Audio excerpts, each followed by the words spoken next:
How did this friendship go from joking about ops together to being ops themselves? What happened on the night King Von was supposed to be chilling at the Monaco Hookah Lounge, but ended up getting smoked instead? Was it just a coincidence or a planned event that would end in a shootout between two rival crews and undercover police? This ain't even the half of it, so let's get into the video. This is the crazy story of Quando Rondo's role in the death of the late King Von. Davon Daquan Bennett, better known as King Von, was a rapper from Chicago. He grew up on O Block and his nickname was Grandson because of how close he was to his grandpa David Barksdale. David was an OG in the community and one of the founding members of the gang, Black Disciples. He was close to his grandpa, but throughout his whole childhood, his dad was in and out of lockup, so he didn't even meet him till he was 8. Davon was an A and B student and even enjoyed playing baseball up until around high school. Even though he did pretty well in school, the problem was being surrounded by the poverty and violence in Southside Chicago. Although he denies ever being part of a gang when he was young, he did admit to taking an interest in the streets. It all went sideways when Von's father died and his grades started to slip. Pretty soon, he turned to crime and the idea of the streets he was so in love with. It started out small, just jacking bikes and snatching other small things. But at the age of 15, he would catch his first case for having a strap on him that was unlicensed. That was only the beginning. He got locked up in juvie twice before he was 18, missing out on most of his teen years and getting deeper into the street life. He couldn't go more than 6 months without getting into trouble, and his behavior kept getting worse over time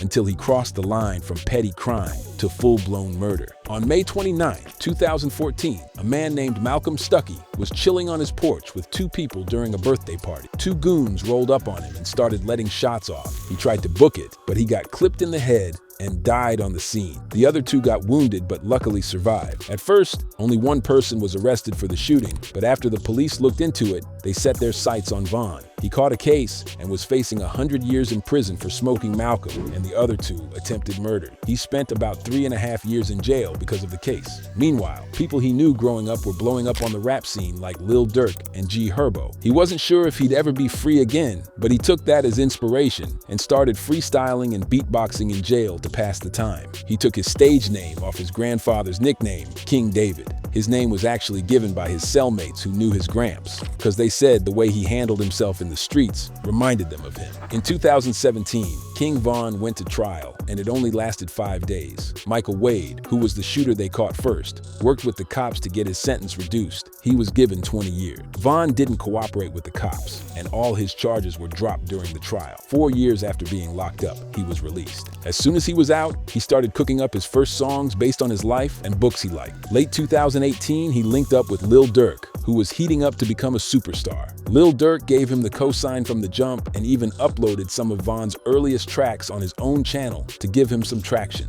My story shit, I just got to jail for just beat a body into attempts like, December? I just got out, started rapping shit.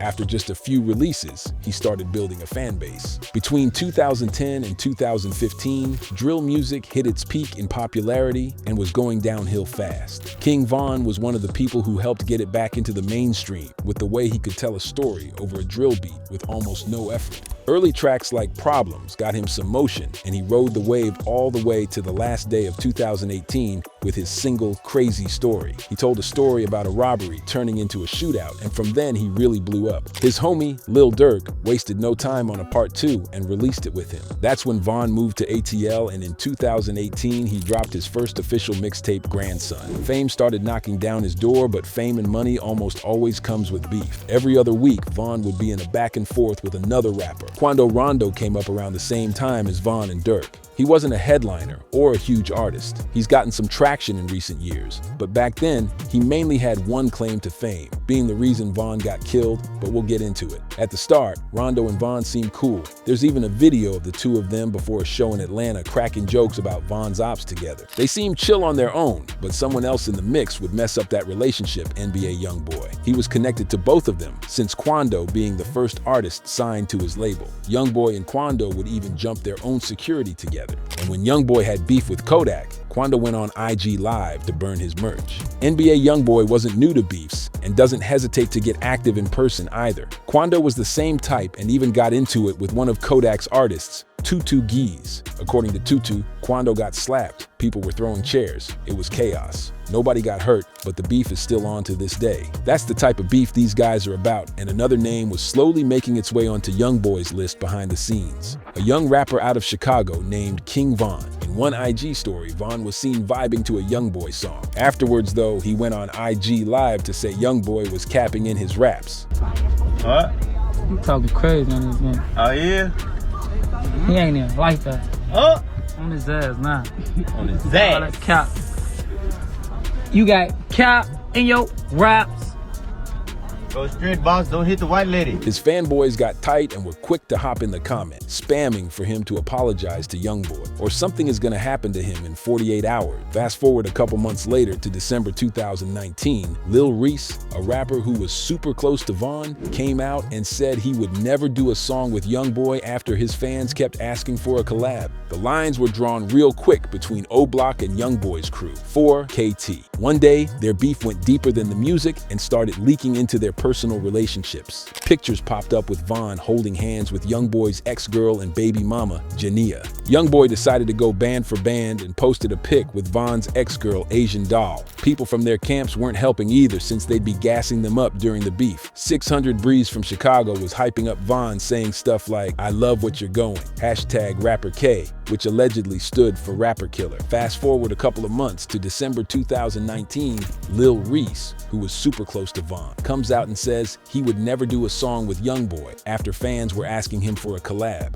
We could see these lines being drawn real quick between O-Block and Youngboy's crew, 4KT. NBA Youngboy responded indirectly but super directly at the same time by saying, "I'm gonna make sure my son F's your daughter since you're trolling." The tension just kept building from there. Von even had subliminals about Youngboy on his album, Welcome to O-Block. On the song Mine Too, Von takes a shot directly to say he's got beef with Louisiana and the other dude doesn't know it. He's rapping that gangsta. Now he's got to show him. Then on November 6th, 2020, Von was at the Monaco Hookah Lounge. It's a place he's been before, but the area was also a red zone for shootouts. Keep that in mind, it'll be important to the story later. Von was celebrating his album release at Opium nightclub a few hours earlier. The original plan was for him to go back to his Airbnb around 2:30 in the morning, but for whatever reason, decided to switch routes midway and ended up at the Monaco spot about 10 minutes away. Von wasn't allowed to carry weapons himself since he was fighting that case with Dirk in ATL for a year. They got super strict rules from the court, but Von was usually street smart, rolling deep with 3 or 4 bodyguards, a bulletproof truck, and his homies from Chicago. That night, though, he left all that behind, except one driver and another car behind him. No one knows exactly what set him off, but his manager went on record to say Von wasn't himself that night. He waited for half an hour after reaching the hookah spot. When his bodyguards finally found out where he was, they rushed over there. By all reports, it's just pure coincidence that a car was in the same parking lot Von decided to go to at the last minute, a McLaren with Quando Rondo napping, and his crew parked up in it. One of Von's partners peeps Quando and circles back to Von to let him know.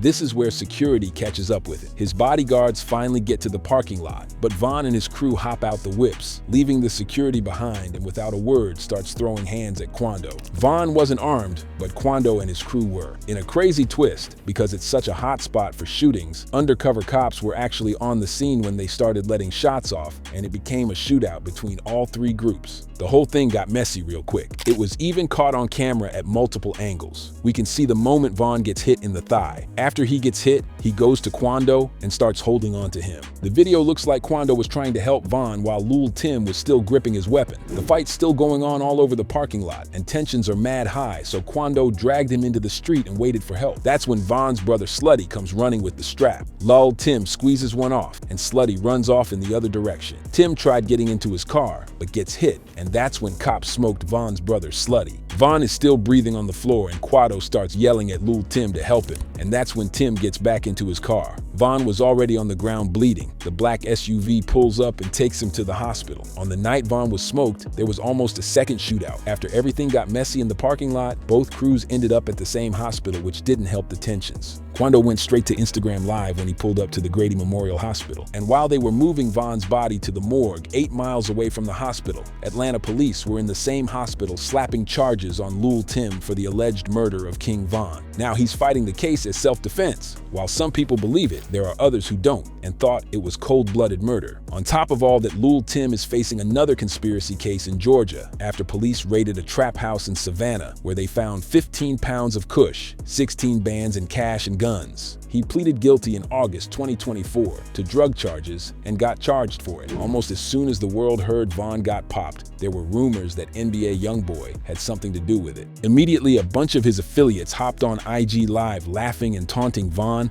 talking about smoking his pack and laughing at his death. There's no actual evidence connecting them, so for now, that's pure speculation. Cops reported that 3 died that night and several other people were hurt. Von's brother Slutty, unfortunately, was one of the 3 that died. They also charged Tim with Von's murder, and he was in jail fighting the case, but with no bond. He finally got the charges dropped in April 2023. Since that night, Quando said he fears for his life. He went as far as canceling upcoming shows and spending millions to bulletproof his whips. He's also seen wearing bulletproof vests pretty much wherever he goes. There were also rumors that there's $1 million bag on his head. He talked about it on his track End of Story, where opened up about his silence and the allegation. Even with a bounty supposedly out for him, he trolled in the song, saying they should make it 8 milli. Almost overnight, Quando went from an upcoming rapper to one of the most hated. He addressed the Von situation on a song, dressing up as Lil Tim on the night of the shootout in the music video for it. 2 serious attempts were made to put a hit on Quando since the night at the hookah lounge. The first was May 2nd, 2021, after a performance in Georgia. He barely escaped when a car pulled up beside him and let off shots at him and his crew. The second, more tragic attempt was on August 19, 2022, when his cousin Lil Pab got popped in a drive-by in LA. Even though he made it out, he still has survivor's guilt about the whole thing, with people around him dying. It wasn't just his ops that he was having trouble with either. He got into tension with his own gang, the Rolling 60s neighborhood Crips, especially after he announced his departure from the gang. The members didn't take too kindly to this and started accusing him of turning on them. In the middle of all this, his legal problems were piling up too, since police were accusing him of being a gang leader involved in a bunch of crimes. Von's camp haven't said much besides wanting justice. Whether that means court or getting their lick back, we don't know. It seems like they're laying low for now. In the meantime, they are focusing on Von's legacy. They already dropped an album of songs he made before passing and plan on dropping more unreleased music. King Von was only 26 years old when he passed, but his imprint on music can still be felt today. Love him or hate him, his impact will be felt for years to come. Let me know what you think about this case in the comments. Who do you think is at fault here? Drop a like, subscribe for more hip-hop content, and I'll see y'all in the next one. Peace.